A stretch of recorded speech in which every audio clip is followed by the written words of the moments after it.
business scheme that went south when the economy went bust. Some of the nation's biggest mass transit systems partnered up with banks and AIG in what, for a while, was a win-win proposition.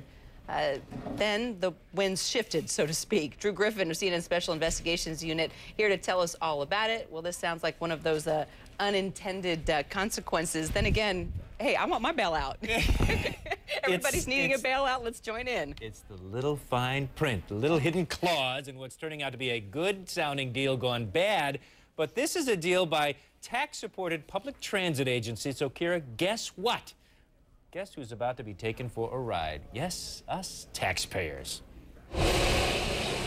Transit agencies from New York to San Francisco are in a panic, trying to figure out how to survive a go-go financial scheme of the 90s that now threatens to derail their trains just as they are seeing record ridership. 31 of the nation's largest transit systems, including my own, MARTA, would be financially crippled in the coming months if nothing is done to resolve this crisis. It's a crisis of their own making, deal-making, that had transit agencies playing with the U.S. tax code. How? Just like a shell game. Public transit agencies that pay no taxes started selling tax shelters to banks that needed a tax break.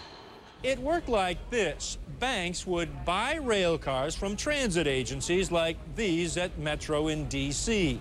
The banks would immediately lease the rail cars right back to the transit agencies, but now could depreciate the investment. Accounting terminology for getting a huge tax break. And they'd split the tax break with the agency. The problem is, to the IRS, it looked and smelled like a tax dodge.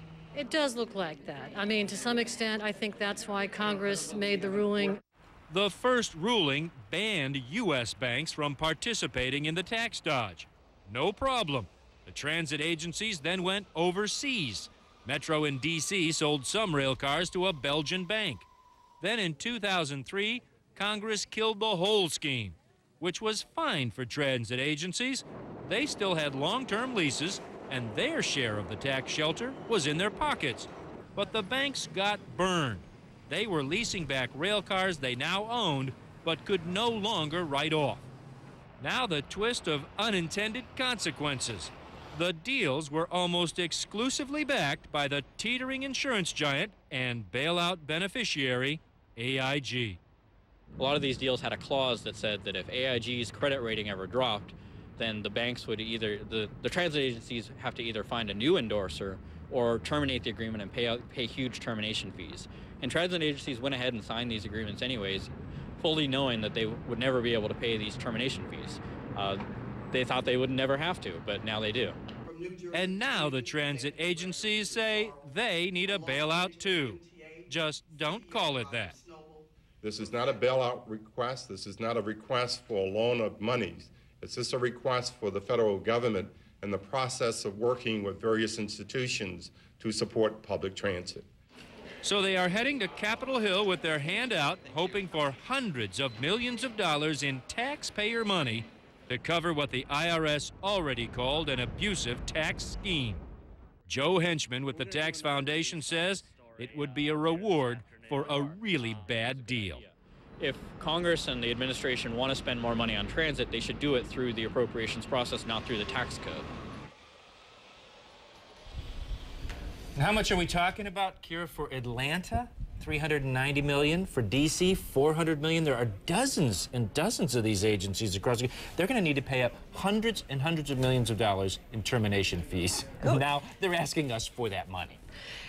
You know, no surprises right now in this economy. Who even came up with this idea in the first place? Classic, right? I'm in D.C. in a boardroom, and I asked that question of all these here's what they do. They say they were encouraged by the federal government, the Federal Transit Agency, to jump into these deals as a way to get immediate income, immediate revenue to work on some private public partnership thing. They all agree now, boy, that it was a dumb idea. Tell me exactly what it was they did.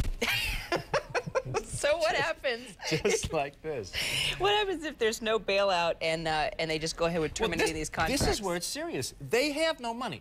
They have no way to get the money. You know, like here in Atlanta, you can't just go out and raise immediately raise fees on MARTA. So at a time when all these people are riding MARTA because the gas prices were so high, and now ridership is up everywhere, they're going to have to cut service. It's all they can do, cut service. So if you think in New York, if you think those subways are jammed now, wait till they cut a few more trains out, or at the metro in D.C. It's just, it's one of those deals where you're just like, Right. how did this happen? Be? So in good times it happened, you know? Yeah. Everybody was clicking. Thanks, Drew. Well, it seems that everyone